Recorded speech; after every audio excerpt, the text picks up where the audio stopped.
में जन बल से बढ़कर कोई बल नहीं है। धन बल, बाहुबल, सारे बल जन बल के आगे फेल हैं।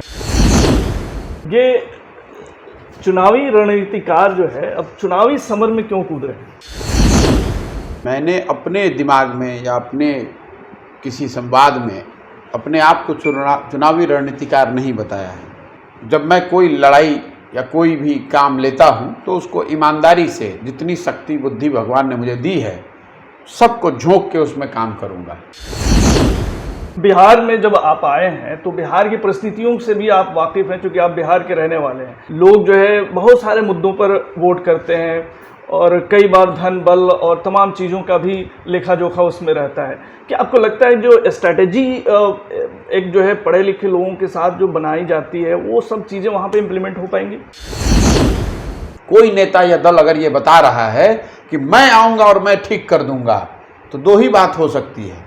या तो आदमी बेवकूफ़ है, उसको समझ नहीं है कि समस्या कितनी बड़ी है, या फिर सिरे से सबको बेवकूफ़ बना रहा है। मौजूदा समय में जैसा विपक्षी पार्टियां आरोप लगाते हैं बीजेपी पे कि उनके पास बड़े बड़े उद्योगपति का हाथ है, बहुत पावरफुल पार्टी है, आर्थिक दृष्टिकोण से आरएसएस जैसी संस्था है बीजेपी के पास, तो इन सब चीज़ों से लड़ने के लिए जो विपक्षी लोग हैं उनके पास क्या हथियार है? वोटिंग बिहेवियर बड़ा कॉम्प्लेक्स विषय है। ये सीधा कॉज एंड इफेक्ट करना कि सब कोई जाति के आधार पर ही वोट कर रहा है, सब कोई धर्म के आधार पर वोट कर रहा है, या हर कोई विकास के लिए वोट कर रहा है, ऐसा नहीं है। पिछले 7-8 साल से बीजेपी का डोमिनेंस है, दोनों बार उनकी सरकार बनी है। इसके बावजूद इन 200 से ज़्यादा लोकसभा सीटों में बीजेपी को 50 सीट भी नहीं मिला है। इन तमाम चीज़ों के लिए धन की आवश्यकता होती है। आपने तो बहुत कुछ कमाया है लोगों को चुनाव लड़वा करके। चुनाव इसलिए नहीं जीतने कि आपके पास बहुत पैसा है। अगर आप चुनाव जीत रहे होंगे तो पैसा आ जाएगा। वोट है तो नोट का जुगाड़ हो जाएगा, नोट है तो वोट की गारंटी नहीं है।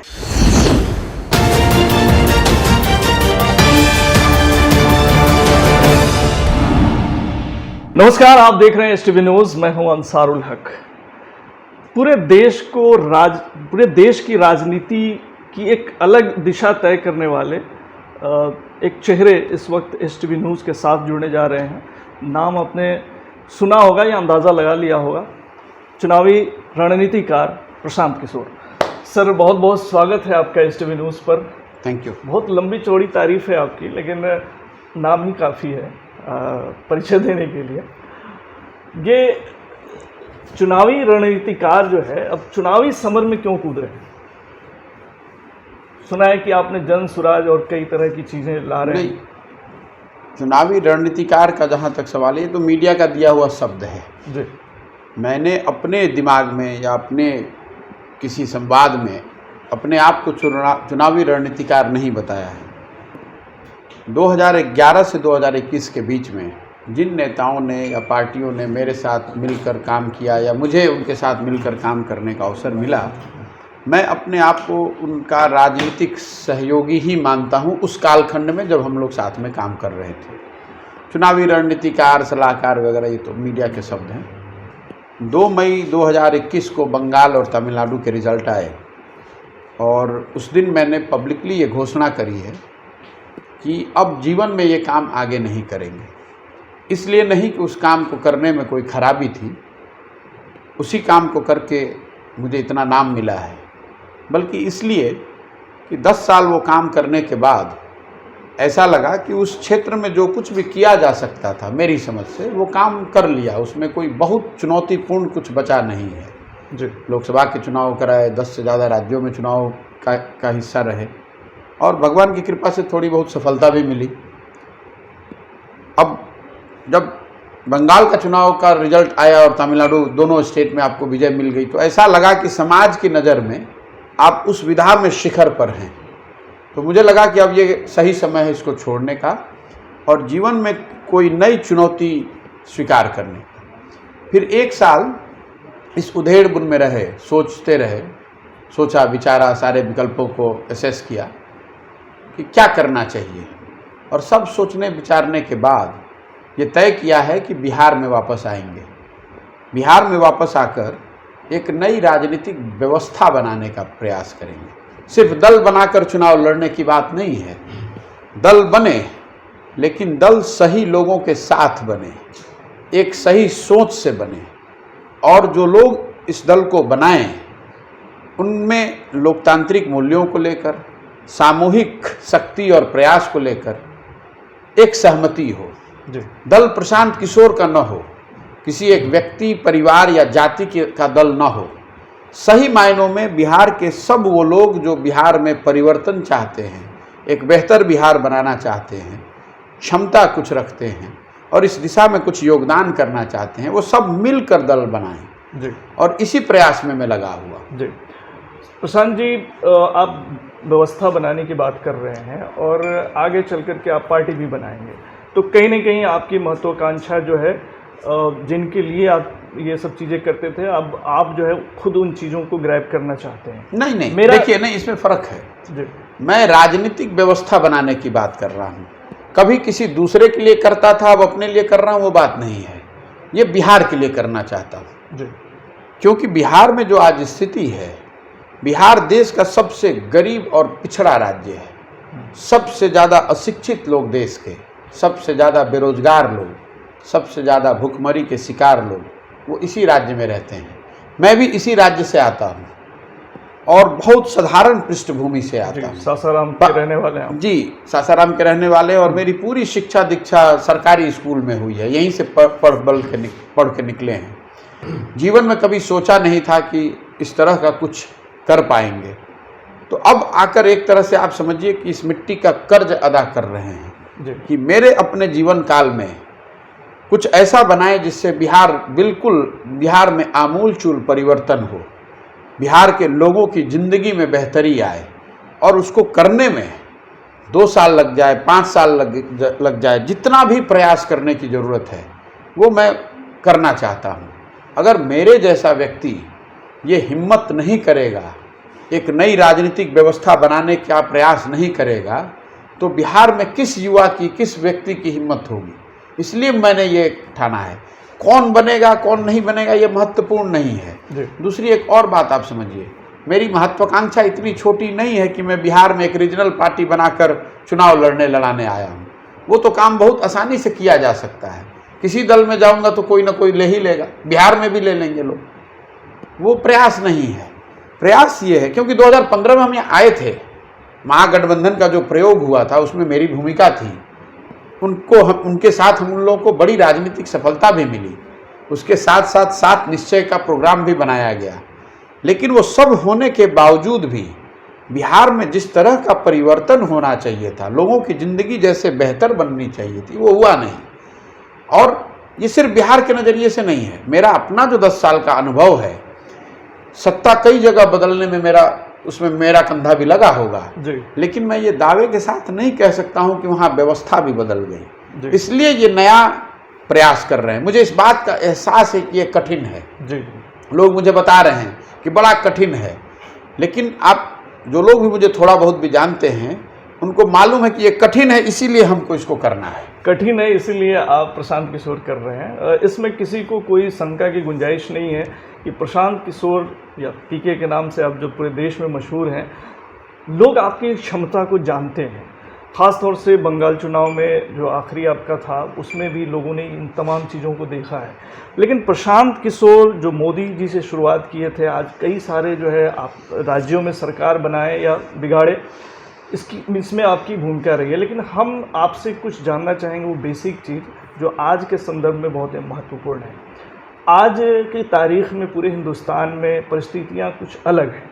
यहाँ पे बेरोज़गारी, महंगाई से लेकर के तमाम जो इकोनॉमी, ये सभी मुद्दे नहीं हैं।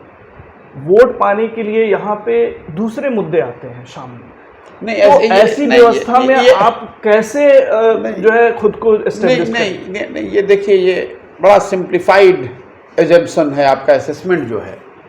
जब लोग बताते हैं कि सारा वोट सिर्फ धर्म के नाम पर पड़ रहा है, सारा वोट सिर्फ जाति के नाम पर पड़ रहा है, या बेरोजगारी के नाम पर पड़ रहा है, या शिक्षा के नाम पर पड़ रहा है, ऐसा नहीं है।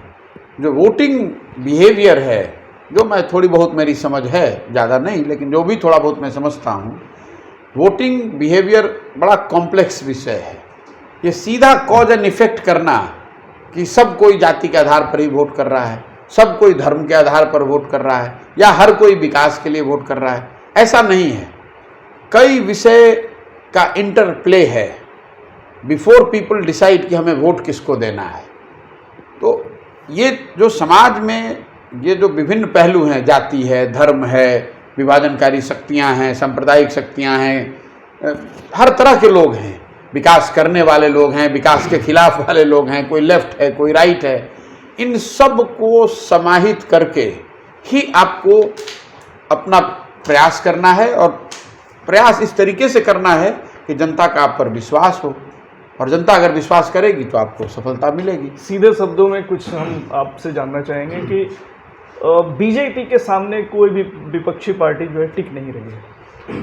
ऐसे में किसने कहा आपको? नहीं, बंगाल को अगर एक्सेप्शनल आप मान नहीं, बंगाल की बात तो नहीं है। पूरे भारत की जो अगर साउथ के कुछ स्टेट्स को अलग कर दें तो पूरे भारत की लगभग यही स्थिति नजर आती है। नहीं, ऐसा आपको नजर आता है। अगर आप सच्चाई देखेंगे तो बीजेपी जीतकर आई है, उनकी सरकार है केंद्र में, कुछ राज्यों में भी उनकी सरकार है, कई राज्यों में उनकी सरकार है, लेकिन ऐसा नहीं है कि इस देश में इस तरह का मैंडेट, इतना बड़ा मैंडेट पहले किसी को नहीं मिला है। इस देश ने इससे बड़ी मैंडेट वाली सरकारें भी देखी हैं, इससे लंबे समय तक चलने वाली भी सरकार देखी है। आज बीजेपी, अभी महाराष्ट्र में काउंट नहीं कर रहा हूँ, तो अगर महाराष्ट्र को छोड़ दें क्योंकि अभी कल ही कुछ हुआ है वहाँ, तो 50% पॉपुलेशन बीजेपी रूल्ड स्टेट्स में रहती है, 50% population non BJP ruled states में रहती है। केंद्र में उनकी सरकार है, वो ठीक बात है, लेकिन अगर केंद्र में भी अगर पूरे भारत को आप दो भाग में बांट दीजिए इलेक्टोरली समझने के लिए, तो एक ईस्ट और साउथ है, जिसमें बिहार को भी आप काउंट कीजिए। बिहार है, बंगाल है, उड़ीसा है, तेलंगाना, आंध्र प्रदेश है, तमिलनाडु है और केरल है। ये ईस्टर्न और सदर्न इंडिया है, नॉर्थ ईस्ट की मैं बात नहीं कर रहा हूँ। ये 200 से ज़्यादा सीट है, और पिछले 7-8 साल से बीजेपी का डोमिनेंस है, दोनों बार उनकी सरकार बनी है। इसके बावजूद इन 200 से ज़्यादा लोकसभा सीटों में बीजेपी को 50 सीट भी नहीं मिला है। वेस्ट और नॉर्थ में भाई, बिहार में उनकी 17 सीट है, बंगाल में 18 सीट है, उड़ीसा में 9 और तेलंगाना में 4, जोड़ लीजिए 50 भी नहीं हुआ। जहां बीजेपी को सफलता मिल रही है वो नॉर्थ और वेस्ट है, जहां सीधा उनका मुकाबला कांग्रेस से है ज़्यादातर स्टेट्स में, और कुछ जगहों पर रीजनल पार्टियां जैसे सपा हो गई यूपी में, महाराष्ट्र में एनसीपी वगैरह है। इन राज्यों में बीजेपी का स्ट्राइक रेट बहुत ज़्यादा रहा है, जिसकी वजह से उनको करीब करीब 250-60 सीटें उन 300-325 सीटों में आ रहा है। ऐसा नहीं है कि पूरा देश, अगर आप परसेंटेज के हिसाब से देख लीजिए तो 2014 में बीजेपी को 31-32% वोट आए थे, 2019 में 38% वोट आया है। तो हर वो व्यक्ति जो वोट देने गया उसमें 4 आदमी अगर बीजेपी के पक्ष में वोट कर रहा था तो 6 आदमी बीजेपी के विपक्ष में वोट कर रहा था। ये सब कुछ बीजेपी के फेवर में होने के बाद भी, तो ये कह देना देश बहुत बड़ा है और बड़ा डिवर्स है, ये कह देना कि एक ही व्यक्ति सब कुछ उसी के हाथ में, ऐसा संभव नहीं। और बीजेपी के लोगों को हमसे आपसे ये बेहतर पता है। प्रशांत जी, बीजेपी की जब बात हो रही है, आप तो तमाम चीज़ें जो बता रहे हैं कहीं ना कहीं ये भी एक सच्चाई है, लेकिन मौजूदा समय में जैसा विपक्षी पार्टियां आरोप लगाते हैं बीजेपी पे कि उनके पास बड़े बड़े उद्योगपति का हाथ है, बहुत पावरफुल पार्टी है, आर्थिक दृष्टिकोण से पावर है उनके पास, तो इन सब चीज़ों से लड़ने के लिए आरएसएस जैसी संस्था है बीजेपी के पास, तो इन सब चीज़ों से लड़ने के लिए जो विपक्षी लोग हैं उनके पास क्या हथियार है? अगर प्रशांत किशोर की बात कर ले तो आप अगर पहली बात तो मैं बता रहा हूँ कि मैं देश की राजनीति और इस तरह के एनालिसिस से अपने आप को मैंने अलग किया हुआ है। मैं बिहार पे फोकस करना चाहता हूँ, लेकिन चूंकि आपने सवाल पूछा है कि बीजेपी के पास ये है, बीजेपी के पास वो है, भाई जो भी सत्ता में होता है उसके पास जो होता है वो बढ़कर दिखता है। जब कांग्रेस सत्ता में थी तो उनके लिए भी ये बातें कही जा सकती थी कि भाई इतनी बड़ी लेगेसी है, 100 साल पुरानी पार्टी है, 60 साल से सत्ता में है, गांधी ब्रांड है, हर जगह सरकारें उनकी हैं, हर गांव में कांग्रेसी है, उसको कैसे चुनौती दी जा सकती है? लोगों ने चुनौती दी, पार्टियों ने चुनौती दी, कांग्रेस को हरा के दिखाया। तो जो सत्ता में है स्वाभाविक है उसके पास ताकत है, तभी तो है। लेकिन आप चुनाव इसलिए नहीं जीतते कि आपके पास बहुत पैसा है। अगर आप चुनाव जीत रहे होंगे तो पैसा आ जाएगा, दोनों में फर्क है। वोट है तो नोट का जुगाड़ हो जाएगा, नोट है तो वोट की गारंटी नहीं है। बीजेपी आज सबसे ज़्यादा पैसे वाली पार्टी है। वो इसलिए है कि उनके पास वोट भी सबसे ज़्यादा है। लोगों को, जिनके पास पैसे हैं, उनको लगता है या समाज को लगता है कि बीजेपी वाले जीतने वाले हैं, तो वो पैसे भी उनको देते हैं। ये उल्टा नहीं है, ऐसा नहीं है कि उनके पास पैसा ज़्यादा है इसलिए वो जीत रहे हैं। जीत रहे हैं इसलिए पैसा है, और वो चिकन एंड एग है, फिर वो फीड भी करता है उसमें। स्वाभाविक है, आप सत्ता में हैं, जीत रहे हैं तो ज़्यादा पैसा रिसोर्स आपके पास होगा, लेकिन उसको चैलेंज किया जा सकता है। लोकतंत्र में जन बल से बढ़कर कोई बल नहीं है। धन बल, बाहुबल, सारे बल जन बल के आगे फेल हैं। लोग खड़े हो जाएंगे आपके साथ तो बाकी सारी चीज़ें फीकी और कमज़ोर पड़ जाएंगी। प्रशांत जी, 2-4 सवालें जो आपका अभियान बिहार में चल रहा है उस पर हम जानकारी जानना चाहेंगे, खासतौर से यहाँ के लोगों के लिए बहुत महत्वपूर्ण है। बिहार में लालू जी हैं, नीतीश जी हैं, और केंद्र में मोदी हैं जो बिहार में इन्फ्लुएंस हैं उनका, जाहिर सी बात है। तो यहाँ में प्रशांत किशोर किस तरह की राजनीति करना चाहते हैं कि इनके लिए जो है लोग, देखिए, ये जो लोग बताते हैं कि भाई बिहार में 2 भागों में सब बटा हुआ है, पहले से 4-5 दल हैं, तो मेरा उसके लिए बड़ा एक कैजुअल आंसर है। आप मुझे बता दीजिए कौन सा राज्य है जहां पर 100 जो वोटर है उसमें 10, 20, 25, 50 वोटर खाली बैठा है। अरे भाई, अगर 100 लोगों ने वोट किया है तो किसी न किसी को वोट किया होगा, तो उस हिसाब से तो कहीं जगह नहीं है। लोकतंत्र में आपको जगह बनानी पड़ती है। आपका एक नज़रिया है कि सारे लोग एनडीए या यूपीए को या आरजेडी को वोट कर रहे हैं। मैं आपको बता रहा हूं कि एक नज़रिया ये भी है कि करीब 60-65% से अधिक लोग चाहते हैं कि बिहार में कुछ नया हो। सवाल इसका है कि बिहार की जो आज स्थिति है, क्या जनता उससे सेटिस्फाइड है? आप पत्रकार हैं, आप रोज ग्राउंड पर घूम रहे हैं, क्या लोग बहुत खुश हैं इससे? मुझे तो नहीं लगता है। लोगों, जो यहाँ बदहाली की हालत है उसके बावजूद लोग अगर खुश हैं और उनको वोट दे रहे हैं तो वो ठीक बात है, लेकिन शायद वो इसलिए दे रहे हैं, बहुत लोग बताते हैं कि उनके पास विकल्प नहीं है। तो पूरे देश में अगर कहीं सबसे ज़्यादा मैंने विकल्प की बात सुनी तो बिहार में सुन रहा हूँ। और मैं कोई दल बनाकर चुनाव लड़ने की तो बात ही नहीं कर रहा हूँ। मैं ये कह रहा हूँ कि पहले समाज को जागृत करना पड़ेगा, समाज को समझाना पड़ेगा, समाज को इस बात का एहसास कराना पड़ेगा कि बिहार की जो आज स्थिति है वो किसी एक व्यक्ति या एक दल ने नहीं बनाई है। ये पिछले 50-60 साल का अंडर परफॉर्मेंस है relative to other states. Bihar 1965 से किसी न किसी विकास के मानक पर दूसरे राज्यों से पीछे छूटते जा रहा है। बहुत लोग, आपके दर्शकों को, कम लोगों को याद होगा कि 50 और 60 के दशक में बिहार देश का सबसे अग्रणी राज्यों में बिहार की गिनती होती थी। वहाँ से गिरते गिरते आप 29वें नंबर पे आ गए, सबसे निचले पायदान पर आ गए। तो किसी एक व्यक्ति और दल ने नहीं इसको किया है, ये पूरा एक समग्र जो 7-8 दशकों का अंडर परफॉर्मेंस है उसका परिणाम है। इससे अगर हमें निकलना है तो कोई एक व्यक्ति या दल इसको नहीं कर सकता है। वो बिहार के समाज में जो ताकत है, लोगों को, जो सही लोग हैं, उनको मिलकर ही इसके लिए प्रयास करना पड़ेगा। कोई नेता या दल अगर ये बता रहा है कि मैं आऊँगा और मैं ठीक कर दूंगा, तो 2 ही बात हो सकती है। या तो आदमी बेवकूफ़ है, उसको समझ नहीं है कि समस्या कितनी बड़ी है, या फिर सिरे से सबको बेवकूफ़ बना रहा है। जीतने के बाद वो भी कुछ कर नहीं पाएगा। मेरा जो पूरा प्रयास है कि समाज में जो ताकत है, बिहार में जो सही लोग हैं, जो किसी न किसी वजह से राजनीति से नहीं जुड़े हैं या राजनीति में पिछले पायदान पर हैं, ऐसे सही लोगों से मिलना, चिन्हित करना, उनसे बात करना, उनसे सीखना, समझना और उनके हाथ को, उनकी सोच को मजबूत करना। एक बार लोग साथ में एक मंच पर आ गए और सब ने मिलकर अगर ये तय किया कि एक नए दल बनाने की ज़रूरत है तो उस समय दल बनाया जाएगा। लेकिन लोगों के साथ में आकर दल बनाने से बात पूरी नहीं होगी।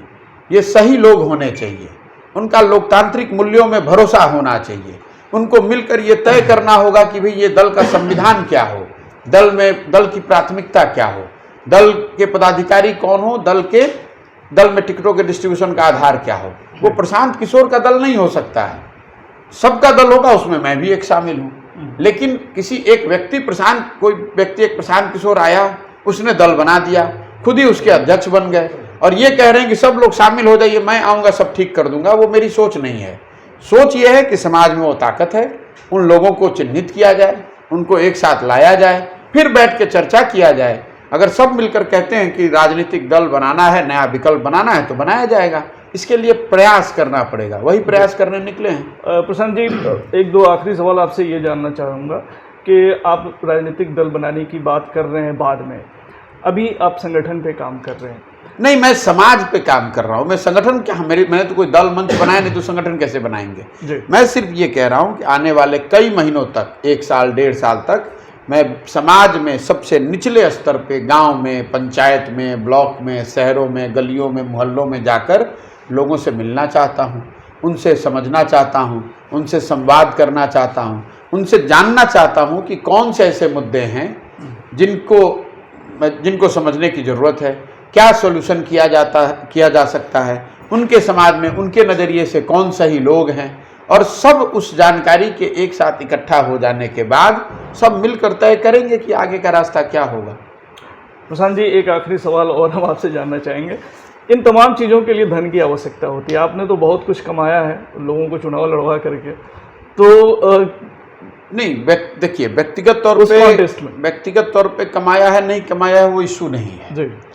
और ये लोगों का नज़रिया है कि कोई बहुत पैसा मिलता है मुझे इस चीज़ के लिए जो मैं काम पहले करता था। मैं ऐसा जानता हूँ कि मैंने गुडविल कमाया है। समाज में, देश में बहुत सारे ऐसे लोग हैं जिनका इस बात पे भरोसा है कि अगर प्रशांत किशोर ने लड़ाई ठानी है तो जीतने का रास्ता बनाया होगा दिमाग में इस आदमी में। लोग ऐसा समझते हैं और मैं भी इस बात से सहमत हूँ कि मैं लड़ने के लिए लड़ने वालों में से नहीं हूँ। मैं जीतने के, एक मिनट, मैं आपको बता रहा हूँ, आंसर दे रहा हूँ। मैं लड़ तब रहा हूँ जबकि मेरे दिमाग में उसका खाका है कि इसको जीता कैसे जाएगा या कैसे जीता जा सकता है। जब लोगों को भरोसा होगा कि आप जीतने वाली लड़ाई लड़ रहे हैं तो अपने आप धन और संसाधन की व्यवस्था वो खुद ब खुद कर सकते हैं। ये गुडविल मैंने 10 साल में देश में कमाया है कि अगर मैं कह रहा हूं कि ये चुनाव जीता जा सकता है तो बहुत लोग उसमें स्केप्टिक्स हो सकते हैं, लेकिन बहुत एक बड़ा वर्ग है जो समझता है कि अगर प्रशांत किशोर कह रहे हैं तो सोच समझ के कह रहे होंगे। ऐसे हवा में दावा करने के लिए नहीं दावा कर रहे हैं। इसके लिए कितना प्रयास करना पड़ेगा, कैसी व्यवस्था बनानी पड़ेगी, कितना पसीना बहाना पड़ेगा, कितना समय लगेगा, कितने संसाधन की व्यवस्था कर, ये सब कुछ सोचने समझने के बाद ही मैं बिहार में आकर ये प्रयास कर रहा हूँ। ये आप मानकर चलिए। बिहार में जब आप आए हैं तो बिहार की परिस्थितियों से भी आप वाकिफ़ हैं, क्योंकि आप बिहार के रहने वाले हैं। यहाँ ग्रामीण क्षेत्रों में जब आप जाते हैं तो वहाँ लोगों की एक अलग समझ होती है। लोग जो है बहुत सारे मुद्दों पर वोट करते हैं और कई बार धन बल और तमाम चीज़ों का भी लेखा जोखा उसमें रहता है। क्या आपको लगता है जो स्ट्रैटेजी एक जो है पढ़े लिखे लोगों के साथ जो बनाई जाती है वो सब चीज़ें वहाँ पे इम्प्लीमेंट हो पाएंगी? देखिए, एक जो आपका ये स्टीरियोटाइपिंग है कि बिहार में जो गांव का आदमी है वो अलग सोचता है, शहर में है वो अलग सोचता है। आप गांव के हैं या शहर के, गरीब हैं या अमीर, पढ़े लिखे हैं या अनपढ़, आप बेहतर ज़िंदगी ज़रूर चाहते हैं। अपने बच्चों को बेहतर खाना खिलाना चाहते हैं, आप अपने बच्चों के लिए उनके शरीर पर अच्छा वस्त्र देखना चाहते हैं, उनके लिए अच्छी शिक्षा चाहते हैं, उनके लिए रोजगार चाहते हैं, अपने घर पर छत चाहते हैं, अपने घर में बिजली चाहते हैं, अच्छी सड़क चाहते हैं। उसका कोई इससे मतलब नहीं है कि आप किस वर्ग से आते हैं, किस संप्रदाय से आते हैं, गांव में रहते हैं कि शहर में आते हैं। मुझे वो स्ट्रेटजी समझ में आती है। लोग अपनी ज़िंदगी में बेहतरी चाहते हैं और उस बेहतरी का फॉर्मूला, उस बेहतरी का विश्वास जिस पर भी जनता का होगा उसको वो सपोर्ट करेंगे। लेकिन मैं तो आपको जो बार बार कह रहा हूँ कि मैं अभी उस स्टेज पर पहुँचा ही नहीं हूँ।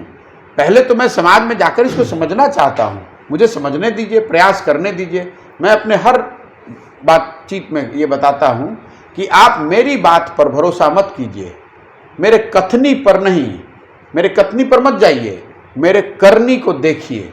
जो मैं कर रहा हूँ, जो आगे करूँगा उसको देखिए, उसका मूल्यांकन कीजिए। सही लगे तो साथ में आइएगा, सही न लगे तो कोई बात नहीं है, क्योंकि जो आदमी भी नेता है या जो आदमी मंच पर बैठता है मुंह से तो यही कहता है कि मैं आऊँगा तो सब ठीक करूँगा।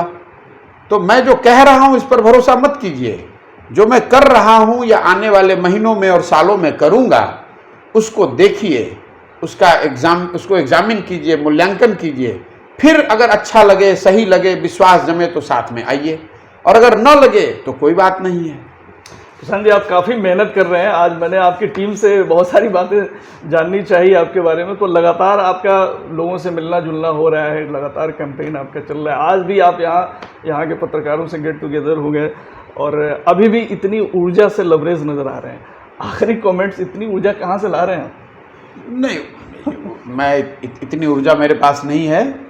मैंने जैसा आपको बताया कि जब मैं कोई लड़ाई या कोई भी काम लेता हूं तो उसको ईमानदारी से, जितनी शक्ति बुद्धि भगवान ने मुझे दी है, सबको झोंक के उसमें काम करूंगा। अभी कोई चुनाव नहीं है, चुनाव 3 साल 4 साल के बाद आने हैं। मैं पूरी ताकत से, पूरी शक्ति से, जो मेरे पास जो समझ है, मेरे पास जो शक्ति है, वो पूरा उसमें लगाऊंगा। ईमानदारी से प्रयास करूंगा, प्रयास में कुछ कमी नहीं छोड़ूंगा। बाकी जो रिजल्ट है वो जनता के हाथ में, भगवान के हाथ में देखा जाएगा। प्रयास में कोई कमी नहीं रखेंगे। प्रशांत जी, बहुत बहुत शुक्रिया। आप इतनी व्यस्तता आपके दिन भर रही, बावजूद इसके आज अभी इस वक्त 11:30 बज रहे हैं और आपने इतना कीमती वक्त निकाला। धन्यवाद, बहुत बहुत शुक्रिया। धन्यवाद। तो दर्शकों, ये थे प्रशांत किशोर, बहुत कुछ प्लानिंग करके चल रहे हैं। बिहार के संदर्भ में ख़ास तौर से जो चीज़ें सामने आ रही हैं वो इन्होंने बखूबी बयां किया है। तो क्या कुछ प्रशांत किशोर का भविष्य होता है, ये तो वक्त बताएगा। अभी के लिए फ़िलहाल इतना ही। तमाम खबरों और डिबेट्स के लिए जुड़े रहिए STV न्यूज़ के साथ। नमस्कार।